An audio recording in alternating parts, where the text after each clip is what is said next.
el Instituto Estatal de las Mujeres y la Comisión Nacional para Prevenir y Erradicar la Violencia contra las Mujeres, CONAVIM, a través del programa PAIMEF, presenta Mesa de Diálogo. Es un gusto poder saludarles una vez más. El diálogo y el debate son herramientas sumamente importantes para visibilizar las problemáticas sobre la violencia de género que existen en nuestro estado. Pero es aún más importante para nutrirnos en conocimiento y generar acciones para combatir la violencia que viven las mujeres y las niñas en nuestro estado. Agradezco la participación de las y los ponentes, profesionistas, directoras y directores del Instituto Estatal de las Mujeres, así como el público en general que se conecta con nosotros. Te invito a que participes y te unas a estas acciones que implementa el programa de apoyo a las instancias de mujeres en las entidades federativas PAIMEF.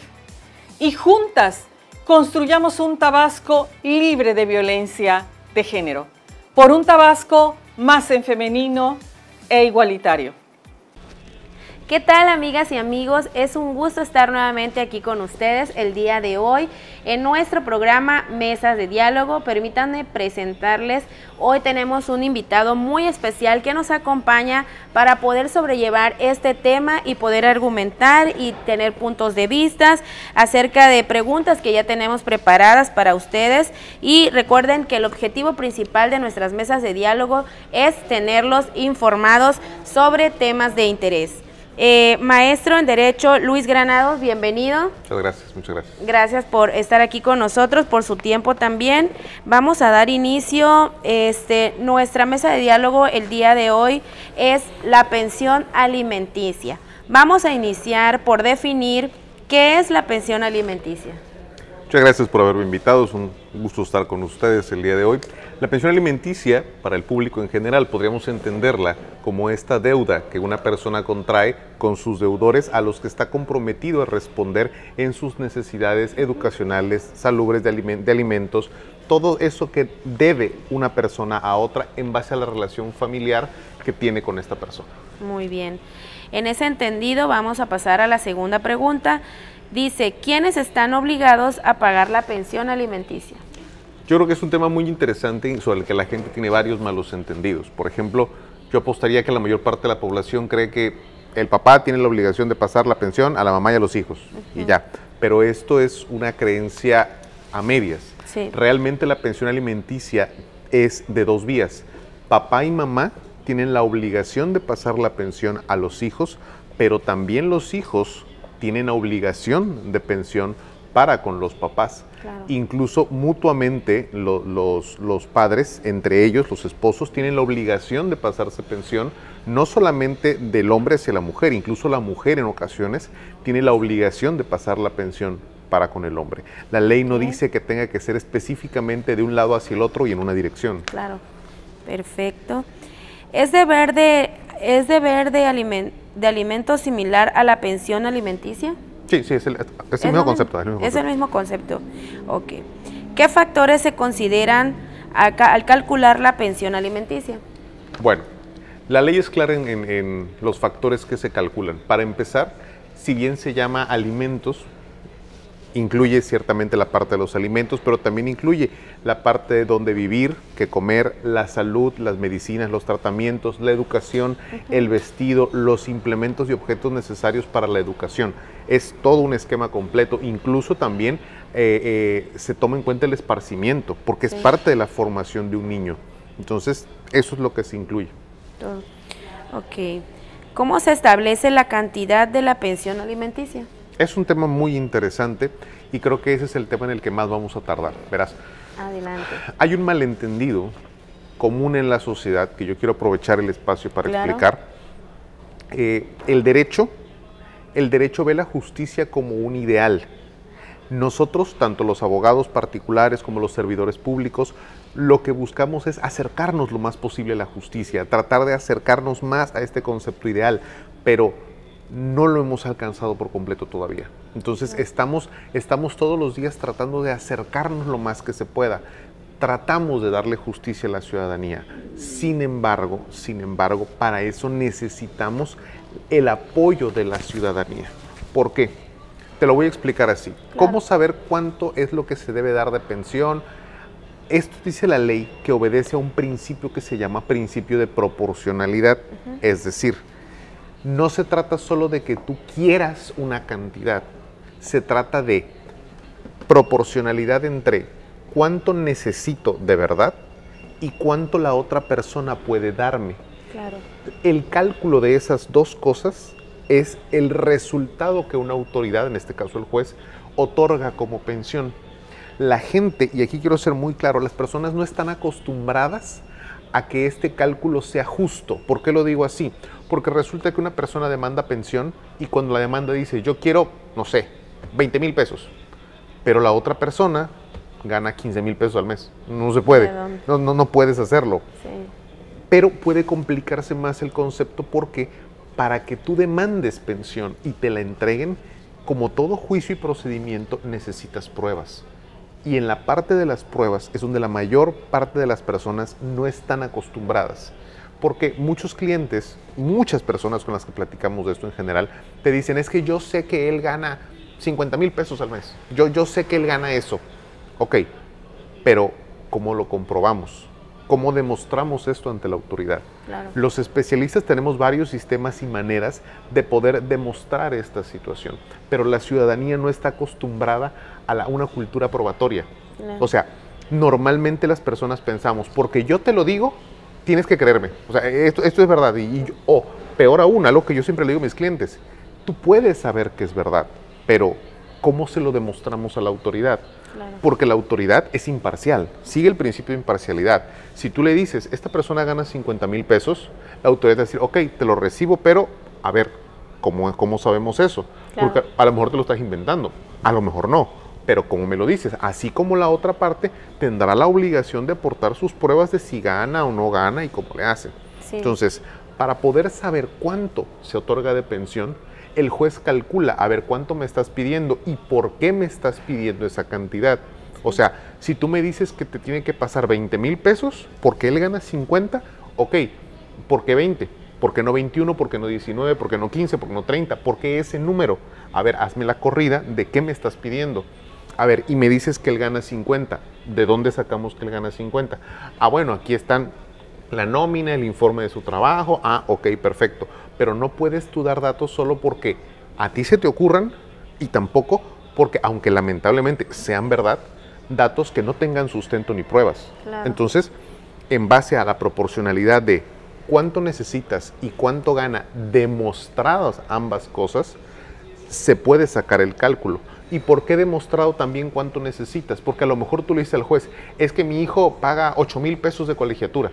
Ah, ok, tienes que demostrarme eso. A ver, muéstrame los recibos de pago donde se paga esa cantidad. Y mucha gente eso lo toma como una agresión. Lo toman de, entonces no me creen. No se trata de que te crean o no te crean. Se trata de que el derecho busca alcanzar la justicia. Y para alcanzar la justicia, ambas partes tienen precisamente el derecho de defenderse y de ofrecer sus propias pruebas. Claro. Entonces, cuando tú pides la pensión y tú estás pensando en un número, porque es lo primero que un cliente pregunta, ¿y cuánto me va a tocar? Ok, te va a tocar lo proporcional de lo que me estás diciendo que necesitas y que podamos demostrar.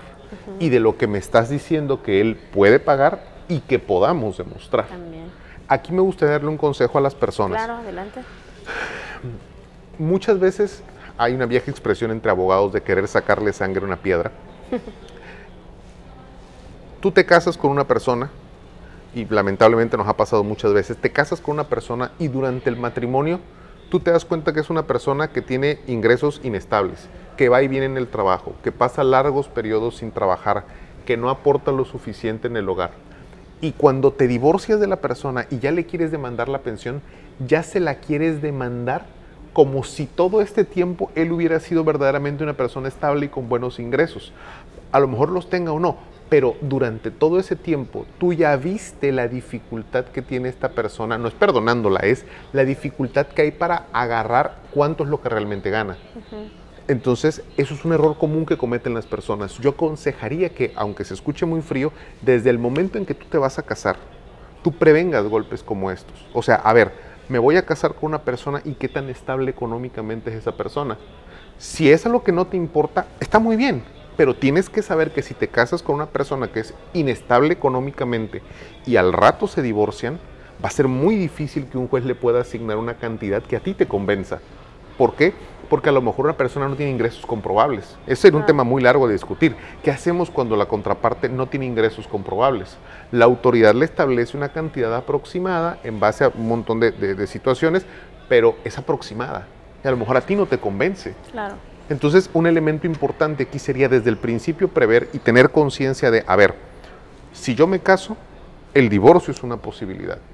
Entonces, me voy a casar con conciencia de que si mi pareja es una persona que no tiene ingresos estables o que no tiene ingresos, ¿es justo que me dé pensión? Sí, pero a la hora de llevarlo a un juicio va a ser muy complicado que yo demuestre todas esas cosas. Entonces tendré que aguantar el chaparrón de que pues, me casé con una persona que no tenía ingresos estables. O claro, nos ha tocado muchas parejas que es que yo quisiera que mi pareja me diera 20,000, 30,000 pesos mensuales. Ajá.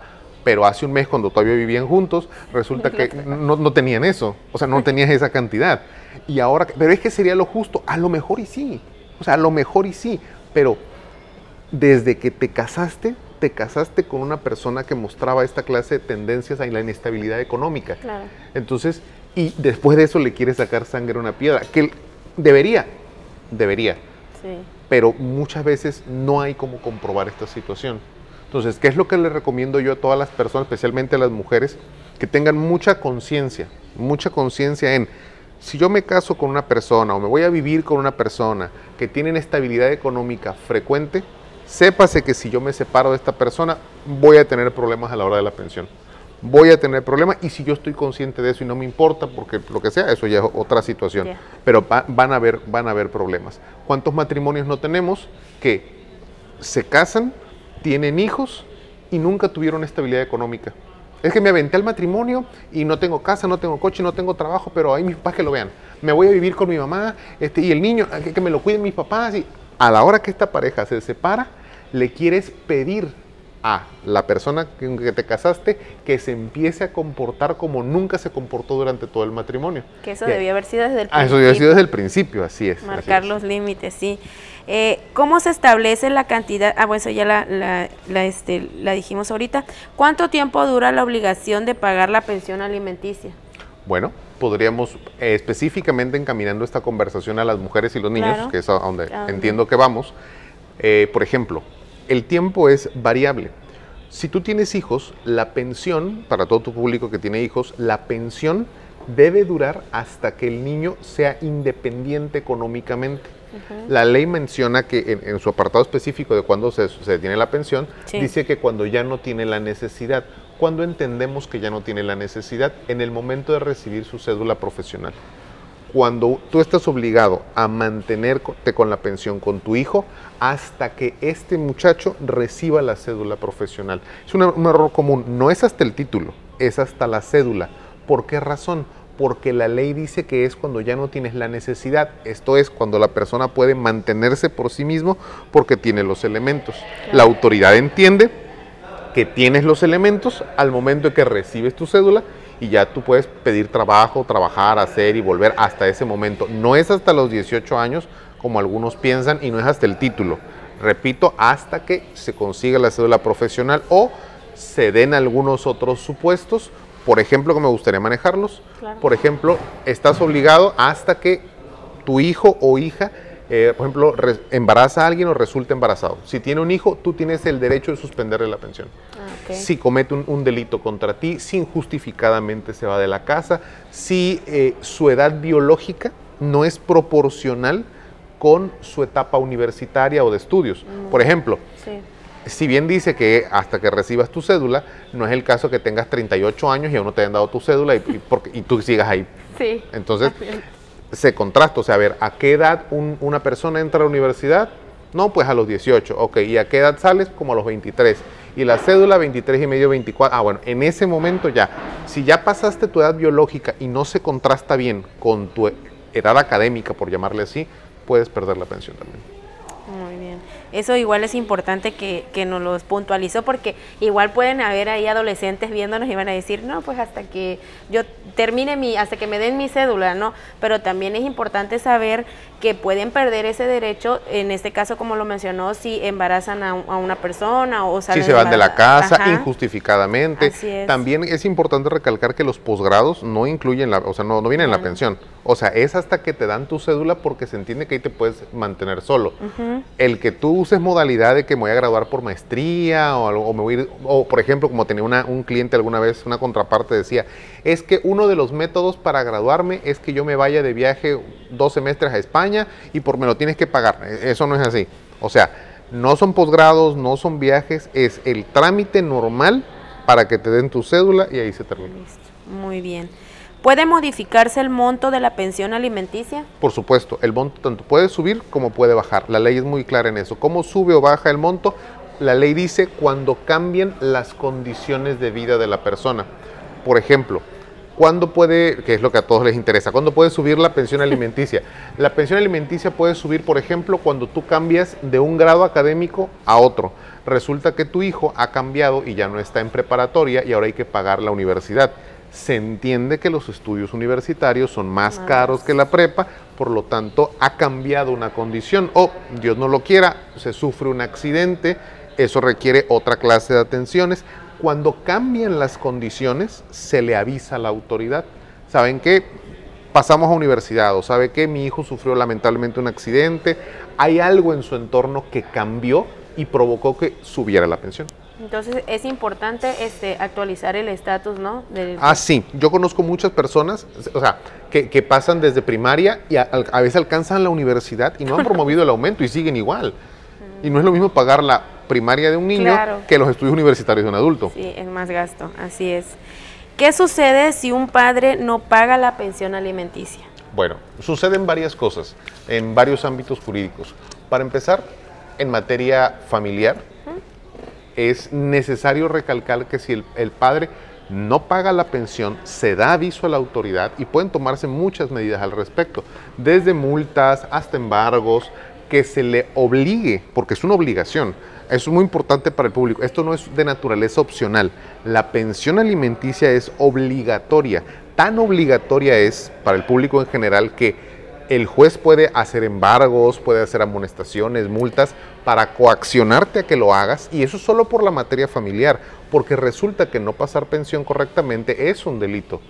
Puedes ir a fiscalía y puedes denunciar al deudor alimenticio, y cae en él la prueba de demostrar que te ha pagado. Entonces, puede incluso tener consecuencias penales, puede terminar en prisión por no pagar pensión alimenticia. Eso es algo muy real. Entonces, el tema de la pensión alimenticia es un tema muy grave, muy serio, es una obligación, y si existe alguna clase de condescendencia o tolerancia, es por parte de la otra persona, porque la autoridad es muy estricta con eso. Tú vas a fiscalía y le dices, fulanito de tal no me ha pasado pensión, lo mandan a llamar y el caso es muy simple. A ver, dice ella que no le has pasado pensión desde hace 3 meses. Muéstrame que sí le pasaste. ¿Tienes los elementos? No. No los tienes, págale. No le vas a pagar, vas para adentro. Así de sencillo. Y tengo una duda ahí, por ejemplo, si procede la pensión alimenticia si son solamente cónyuges, o sea, nunca se casaron por el registro civil, ¿sí procede? Una concubina tiene derechos similares a los de una esposa. Claro que procede la pensión alimenticia, hay que demostrar simplemente el concubinato. Aquí también un consejo especial para el público. Claro. Si van a unirse con una persona, cásense. O sea, no estoy ni favoreciendo ni desfavoreciendo la figura del matrimonio. Claro. Si no quieren casarse, no se casen en sus vidas, pero si ya decidieron irse a vivir con una persona, solidifiquen esa estructura con el matrimonio. ¿Por qué razón? Porque sí, tú puedes probar el concubinato, es decir, que vives con una persona, para tener derechos similares a los de una esposa, pero no tiene sentido meterte a tener que demostrar un concubinato, por ejemplo, que las credenciales del lector tienen la misma dirección, o que hay servicios que han pagado con la misma dirección, o que el delegado te haga una carta, o que tengas o sea, no hay necesidad de hacer todas esas vueltas si puedes presentar un acta de matrimonio. Si ya estás viviendo con una persona, sí, puedes con el tiempo demostrar concubinato, mejor cásate. cásate y resuelves todos esos problemas, se amarra el vínculo y listo. Listo, perfecto. Y otra pregunta también que nos hacen constantemente, si esta persona, ya sea la madre o el padre, se va a vivir a otro lugar, ¿ahí cómo hacen para localizarlo? O si la mamá, por ejemplo, desconoce dónde está trabajando y no se hace cargo de la pensión alimenticia, ¿ahí cómo se puede proceder? Es un tema un poquito más largo, pero sí es importante abordarlo. Claro. Siempre se va a requerir la asesoría de un especialista, siempre. Los casos que se llevan en otros estados, por ejemplo, a lo mejor el papá está trabajando, no sé, Veracruz, por ejemplo. Por supuesto, o sea, es muy viable. Claro. Nuestro juzgado manda algo que tú lo podrías llamar como una carta, en exhortos, pero como una carta que manda al otro juzgado para que el otro juzgado se haga cargo de hacer los trámites necesarios para embargarle la pensión allá donde esté trabajando él. O sea, sí funciona como una especie de correo, como correspondencia, y llega hasta allá. Entonces, el que él esté en otro estado nunca ha sido un impedimento para que se pase pensión. Eso nunca ha sido un impedimento. El que la persona, ese es otro tema que manejabas, tú no sepas dónde se encuentra trabajando, se pueden solicitar informes. O sea, la autoridad, tema importante, la autoridad judicial está facultada para pedir informes al INE, a los bancos, dónde tengo una cuenta, quién le deposita, cómo se le deposita. O sea, la autoridad está facultada para investigar esas cosas. Solo hay que tener el ímpetu y el deseo y la voluntad de consultar a un especialista para que te ayude a hacer toda esa vuelta. Ok. ¿Puede la pensión alimenticia incluir gastos médicos y educativos? Los incluye, o sea, es obligatorio. Sí, obligatorio. ¿Cómo se hace cumplir una orden de pensión alimenticia? Bueno, por pasos, llevas un procedimiento y el juez le ordena a X personas, ¿sabes qué? Le vas a pasar 10,000 pesos mensuales a esta persona. Y ya, si la primera persona se niega, se rehúsa o no quiere cumplir, me gusta decir a los clientes que ya ni siquiera es problema entre ustedes dos, es problema de él con el juez. Vas y le dices al juez, por escrito, su señoría, fulanito de tal, ¿se acuerda que usted en tal fecha le ordenó que pasara así y así y así? No lo ha hecho. Se lo dices al juez, como cuando lo acusan con un maestro, el juez va a mandar a notificarlo a él y le va a decir, a ver, ven, me dicen que no has estado pagando estos y estos meses. Nuevamente, el juez es imparcial, no está del lado de nadie. Le va a decir, ¿esto es verdad? No, que no es verdad, sí he pagado. Perfecto, muéstrame los comprobantes. No, que no los tengo. Ah, entonces te vamos a iniciar un procedimiento, te vamos a embargar, te vamos a obligar a que lo hagas y a lo mejor, y hasta le damos paso a la fiscalía para que se entere que no estás pagando. El derecho familiar es muy, muy limpio. A diferencia de lo que la gente piensa, es muy limpio y muy tranquilo en el sentido de que no hay mucho que buscarle. Es, tú tienes esta obligación de pasar 10 pesos. ¿Los pasaste? Sí, no, fin. Entendido. Vamos a mandar a un pequeño corte promocional y vamos a continuar al regresar con más de nuestra mesa de diálogo, que le pido que no se vayan, nos sigan acompañando, igual al público. Regresamos.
Mesa de diálogo. En un momento regresamos.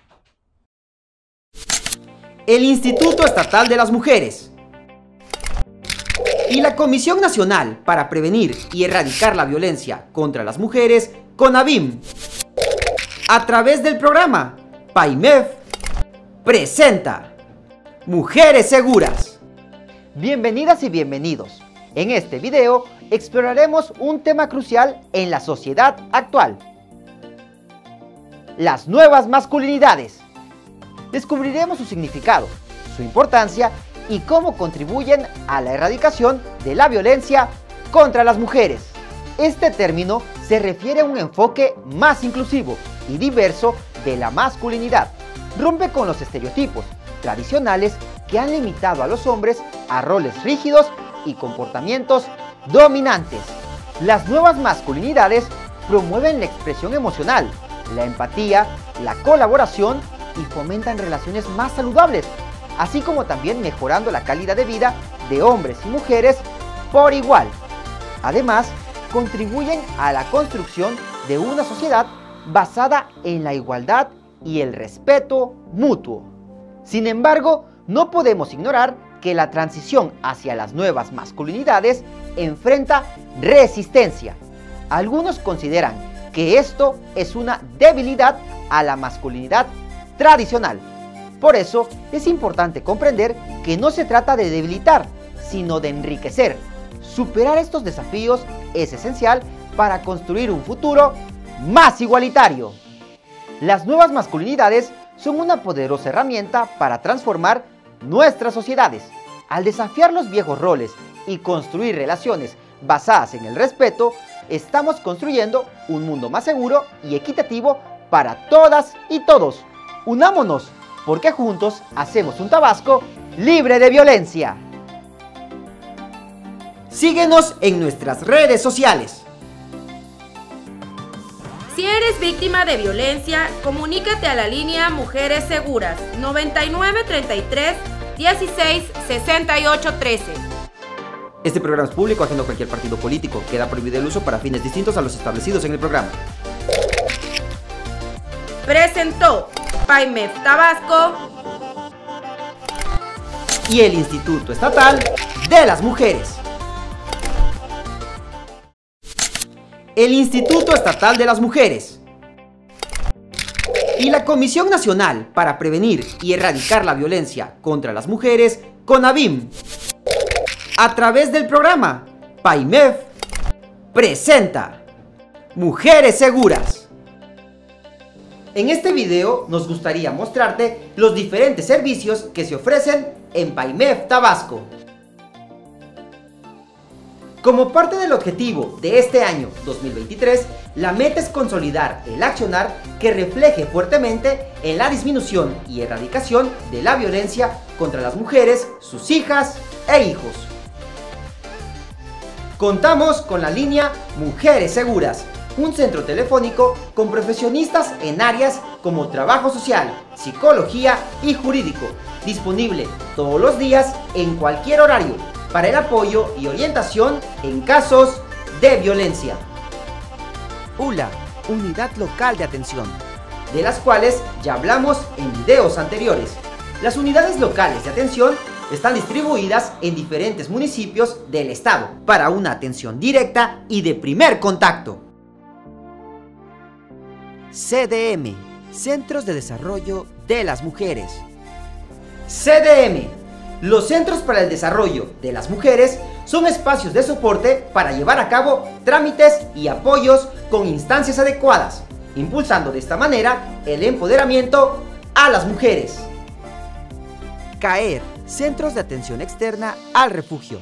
Los Centros de Atención Externa al Refugio son instituciones de alto impacto en base al seguimiento generado a las usuarias. Son el filtro a la entrada al refugio para su resguardo y cuidado. Refugios.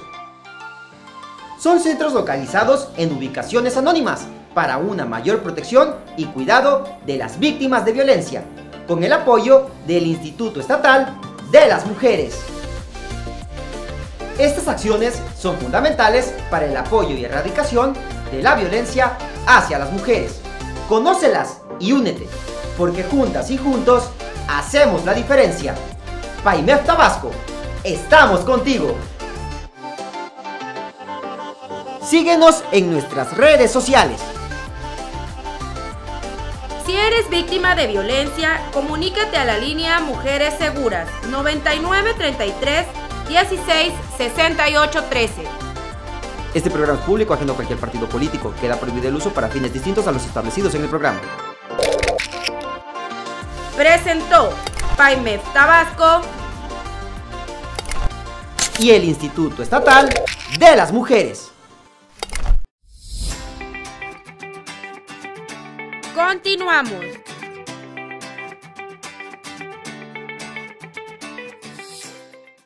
Ya estamos de regreso con más de Mesa de Diálogo. Gracias a las personas que nos esperaron. Bienvenidas y bienvenidos a los que van llegando. El día de hoy nuestro tema es la pensión alimenticia y tenemos de invitado al maestro en Derecho, Luis Granados. Vamos a continuar con nuestra serie de preguntas. Vamos, ¿qué le parece esta pregunta? Dice, ¿qué pasa si un padre cambia de empleo o de ingreso?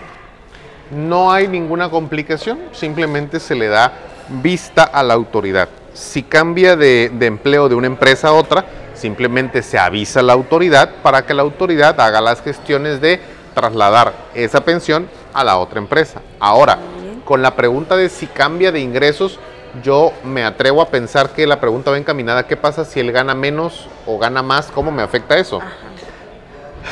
La pensión puede asignarse de varias maneras. Las más populares son por porcentaje o por un número en concreto. Un número en concreto es lo que yo te decía el ejemplo. Fulanito está obligado a pasar 20,000 pesos. Un porcentaje es fulanito está obligado a pasar 15% de todo lo que él gane. Cuando una persona gana más o gana menos y está por porcentaje, no pasa nada porque sigue siendo el 15% de lo que sea que esté ganando.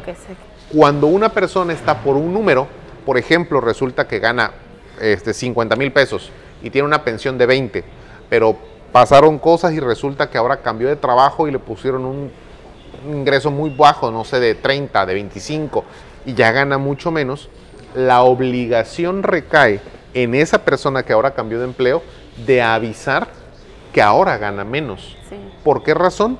Porque si ahora gana menos, la pensión se le va a seguir descontando igual. Él tendrá que avisarle al juez, oiga, ahora gano menos. Y si eso es lo que él quiere. Si no quiere decir nada, se le va a descontar el número igual. Ok. ¿Se puede acordar la pensión alimenticia de forma voluntaria? Sí, y de hecho es la forma que más recomendamos, es la que menos quieren tomar, pero es la que más recomendamos, que es, este juicio podría durar unos pocos días a través de una conciliación. Es un tema muy bonito porque la autoridad existe, un juez existe esencialmente porque hay dos personas que no se pueden poner de acuerdo. Si las dos personas están de acuerdo, ya no hay problema, ya no hay necesidad de la autoridad. Por eso la autoridad les dice a todas las personas, si ustedes se ponen de acuerdo en algo que a ustedes les convenza, háganmelo saber, lo firmamos, lo sellamos y listo. Yo solo estoy si ustedes no se pueden poner de acuerdo. Entonces, si las dos personas se sientan, dialogan, a lo mejor ella dice, yo quería 25 y él dice, yo te quería dar 15, pero platicando, jalando, estirando, calculamos que 20. Los dos estamos tranquilos, perfecto. Se puede ir al juzgado, firmarse por 20 y quede establecido. Listo. Menos complicaciones. Muchísimas menos, un mundo menos. Menos vueltas. ¿Qué sucede si un padre no puede pagar la pensión alimenticia debido a dificultades financieras? Hay una explicación simple aquí. Hay un principio de derecho que dice que nadie está obligado a lo imposible. O sea, aunque hubiera una ley que te obligara a algo, si tú no puedes porque te resulta imposible, no tienes por qué cumplirla. Pero ojo aquí, si tú estabas obligado a pasar 20 pesos y resulta que tuviste una crisis financiera muy fuerte y ahora solo tienes 10 pesos, ya ni te da para pasar, ni te da para ti. Entonces, sí, no estás obligado a lo imposible. Puedes avisar a la autoridad, saben que me pasaron estas cosas, por lo que solicito que la pensión disminuya para que yo pueda pagarla. Claro. Pero mucho ojo aquí, no sería ni la primera ni la última persona, la del ejemplo, la que trataría de engañar a la autoridad y para pagar menos fingiría estar en una crisis económica o ya no tengo nada, tuve que vender aquí, no sería la primera vez. Por eso, cuando la persona va y avisa, es que ya no puedo pasar más porque me cayó una crisis económica, se somete a un escrutinio de la autoridad para buscar si eso es verdad. A ver, vamos a la parte contable, a la parte fiscal, vamos a revisarte, a ver qué fue lo que pasó, para ver que en verdad te haya sucedido eso. Y si no pasó, sigue la pensión igual. Claro. ¿La pensión alimenticia solo aplica a los hijos? No, decía yo al principio, incluso los hijos estamos obligados a pasarle pensión a nuestros padres en momento de necesidad. Claro. Y así también aplica en línea vertical. Si, por ejemplo, nuestros papás no pueden pasar pensión, se puede demandar a los abuelos en las dos líneas y se puede demandar a los hermanos en las líneas laterales. O sea, la pensión aplica para todos, solo que va por orden de importancia. Padres e hijos, abuelos, hermanos, y así va evolucionando. Muy bien. Ese dato yo no lo andaba manejando. Ok, vamos con otra pregunta. ¿La pensión alimenticia puede ser deducible de impuestos? Es un tema que creo que es más bien del área fiscal y contable. Yo recomendaría que ahí sí lo platicaran con su contador directamente. Ok. ¿Cómo se puede solicitar la pensión alimenticia? Se hace una demanda a través de, contratas un especialista, se hace una demanda, se coloca ante los juzgados de orden familiar y automáticamente se asigna. Ahí nada más hay que hacer la salvedad de que, para que la gente no se decepcione, hay dos clases de pensión. Creo que es un tema muy importante. Hay dos clases de pensión para que la gente no se decepcione. Una se llama pensión provisional y otra se llama pensión definitiva. Muy importante tomar nota de eso. Yo comentaba al principio que la autoridad tiene el deber de ser imparcial. No tiene por qué creerte ni a ti ni a mí, sino escuchar ambas partes, recibir las pruebas y resolver en base a eso. Entonces, cuando una persona llega a un juzgado, saca su cálculo y dice, no, pues yo quisiera recibir 20,000 pesos. Llega al juzgado y dice, quisiera yo recibir 20,000 pesos de tal persona. El juez va a, primero que nada, aplicar el principio en favor del menor. En favor del menor porque quien importa es la seguridad del niño. O sea, importa que él esté bien. Entonces, lo primero que el juez va a pensar es, yo no tengo la certeza de que tú en verdad necesites 20,000 pesos. Puedes estarme mintiendo o me puedes estar diciendo la verdad. Lo que sí tengo la certeza es que el niño necesita alimentos o que tú necesitas alimentos. O sea, sí hay una necesidad, claro, solo no sé cuánta. Escucha la otra parte y la otra parte dice, no, ella no necesita 20, necesita 10. El juez tampoco le está creyendo a él. Es imparcial, está en la mitad de los dos. Puede ser que él esté mintiendo, puede ser que él esté diciendo la verdad. Lo que sí es verdad es que existe una necesidad porque hay que pagar escuela, luz, agua, hay que pagar todo eso, alimentos, salud. Entonces lo que el juez hace es, tú dices que 20, tú dices que 10, vamos a poner, hipotéticamente, ¿no? Vamos a ponerlo en 15. Eso es una pensión provisional. Yo no sé cuál de los, uno de los dos me está mintiendo, no sé cuál me está mintiendo, pero uno me está mintiendo y otro me está diciendo la verdad, o los dos me están mintiendo. En lo que son peras o son manzanas, voy a asegurar el bienestar de la familia asignando una pensión que a lo mejor no es tan alta como tú quisieras, pero yo, juez, me voy a asegurar de que cumpla con tus necesidades. Hasta ahí lo vamos a dejar, un aproximado. Esa es la pensión provisional y se va a llevar durante todo el procedimiento. En el procedimiento ya el juez va a haber visto las pruebas de los dos, los testigos de los dos, ya los habrá escuchado y dirá, tú me decías la verdad y tú me mentías, o viceversa. Y al final va a decir, ¿sabes qué? Tú tenías razón, sí, 20,000 pesos. O tú tenías razón, eran 10,000 pesos. Y la pensión provisional se va a convertir en la pensión definitiva, que es ya la completa, ya la que es para siempre. Bueno, hasta la cédula. ¿La pensión alimenticia se puede recibir si no se tiene custodia legal de los hijos? Claro, o sea, a ver, de hecho es más grande que eso. Tú estás obligado a pasarle a tu hijo pensión, a ayudar a tu hijo económicamente, aún si ni siquiera tienes la patria potestad. O sea, la obligación al engendrar un hijo es absoluta. Puede ser que no, a lo mejor no estás conviviendo con él, que sería un derecho que habría que hablarlo después. A lo mejor no tienes la custodia, a lo mejor no tienes la patria potestad porque la perdiste por algún acto irresponsable de tu parte. Siempre estás obligado a la pensión, siempre. Eso no se puede evitar bajo ninguna circunstancia. Muy bien. Por aquí tenemos otra pregunta. Dice, ¿qué ocurre si el progenitor custodio no utiliza la pensión alimenticia para el beneficio del niño o la niña? Súper común. Sigamos en el ejemplo. Resulta que te resuelven que sean 20,000 pesos, pero tú, porque convives con tu hijo, porque ves dónde está, ves lo que pasa, empiezas a sacar tus cuentas o a lo mejor avanza más la vida de la persona y te das cuenta que a tu hijo le falta esto, le falta aquello, se han retrasado en el pago de la colegiatura, o le ayudaste a pagar para algún viaje y no se fue. Empiezas a ver irregularidades en las que quien está a cargo del menor no está usando tu dinero para lo que debería de ser. La gente esta herramienta no la conocen, pero puedes exigir rendición de cuentas ante el juez.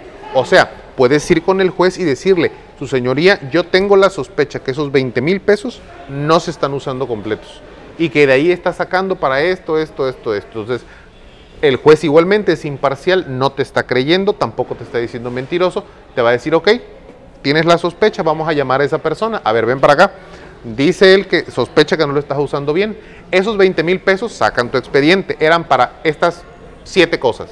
A ver, préstame los recibos de 7 cosas. Quiero ver que te has gastado esos 20,000 pesos en eso.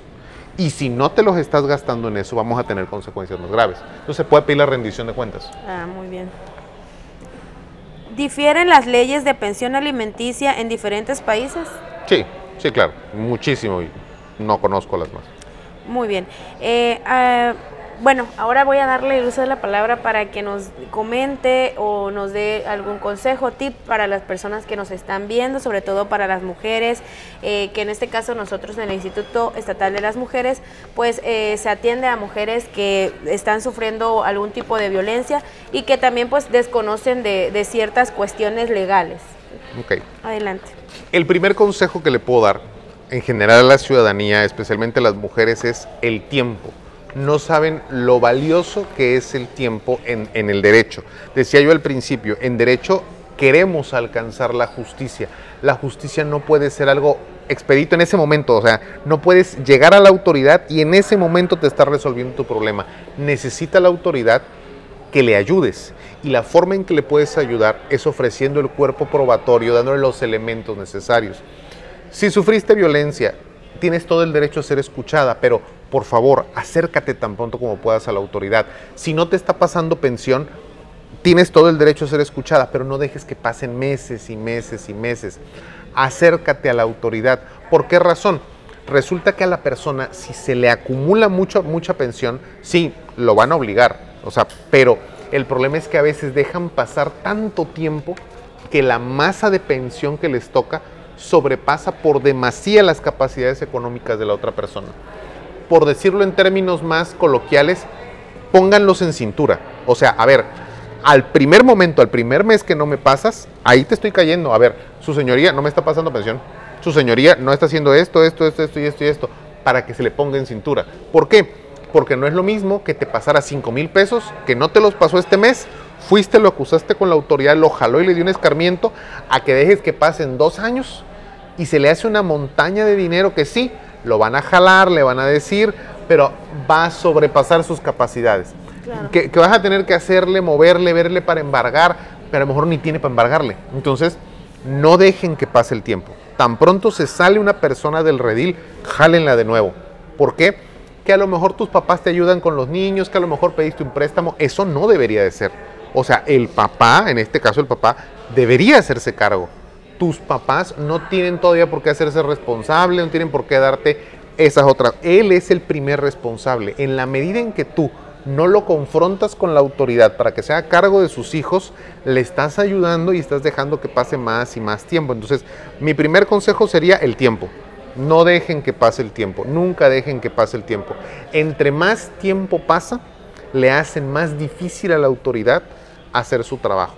Entre más tiempo pasa, más pruebas se pierden. Ya después de que empiezan a pasar los años, aunque la autoridad quiera hacer mucho por ustedes, se les dificulta. Y luego la gente se enoja. No, yo quiero ya justicia ahorita, pero ya tienen 3, 4 años que pasaron las cosas y eso es más difícil. Entonces, nunca dejen que el tiempo empiece a contar en años, nunca, en días. Es en días. Tenía que pagarme ayer, hoy le estoy diciendo, ¿sabes qué? Te lo recuerdo, no me haces caso, mañana estoy con la autoridad. Es cuestión de días, no de semanas, no de meses, sino de años. Y un consejo que siempre le doy a mis clientes es, siempre vigilen muy bien las personas con las que se casan, las personas con las que se van a vivir. ¿Por qué razón? Porque sí, es deber de la autoridad ayudarte. Es deber de la autoridad atenderte y acercarte y brindarte al final el ideal de justicia, es su deber, pero siempre lo comparo con la medicina. El hecho de que tengamos hospitales públicos no quiere decir que yo me tire del puente nomás porque sé que me van a curar, o sea, ese no es el chiste. El chiste es prevenir. Una buena estrategia legal se gana desde mucho antes de que empiece un conflicto. Entonces, vigilen y analicen bien con qué parejas se encuentran. Si es una pareja que tú estás viendo que económicamente no te va a poder apoyar, se va a colgar de ti, se va a colgar de tus papás, incluso se va a colgar de tu familia. Si es una persona que económicamente no puede ni quiere responder, sí, puedes irte a un juicio contra esa persona después y ver qué hacemos después y ver cómo movemos la cosa, pero no tiene sentido que entres tú a ese ruedo si tú ya sabes cómo va a estar la situación, a menos que lo consientas y tú decías que a lo mejor tú lo quieres mantener, a lo mejor, pero si tú ya estás viendo que es una persona desde el noviazgo irresponsable, económicamente no responde, se quiere colgar de ti, de tu familia, que no te sorprenda después que tengas que verte involucrado en un procedimiento legal. Así es, y siempre está la alerta porque siempre hay señales, siempre hay indicadores. Entonces, como dice el maestro, igual la prevención, siempre la prevención ante todo, y nos evitamos demasiados problemas legales. Así es, efectivamente. Y bueno, pues el día de hoy eso ha sido todo. Nuestro tema fue la pensión alimenticia, y para ello también pues tuvimos al maestro en Derecho, Luis Granados, que le damos nuevamente las gracias por acompañarnos, por su tiempo. Estamos muy contentos de haberlo recibido, y a ustedes pues igual reiterarles que el Instituto Estatal de las Mujeres está para servirles, que tenemos una línea de atención, se llama Línea Mujeres Seguras, 9933-166813, ese es el número de atención, disponible los 24 horas del día, los 7 días de la semana. Eso es todo por hoy, nos despedimos y nos vemos la próxima. En nombre del Instituto Estatal de las Mujeres y del Programa de Apoyo a las Instancias de Mujeres en las Entidades Federativas PAIMEF, agradecemos su participación y acompañamiento en esta mesa de diálogo, esperando que los conocimientos adquiridos sean para beneficio de nuestra sociedad, pero sobre todo por el bienestar de las mujeres y niñas de nuestra entidad, reafirmando el derecho a una vida libre de violencia. Muchas gracias. La información es prevención. Y la prevención poder. Sé parte de nuestro siguiente tema. Y no te pierdas la próxima Mesa de Diálogo. Síguenos en nuestras redes sociales. Si sufres violencia, comunícate a la línea Mujeres Seguras al 9933-166813. Este programa es público, ajeno a cualquier partido político. Queda prohibido el uso para fines distintos a los establecidos en el programa. Instituto Estatal de las Mujeres.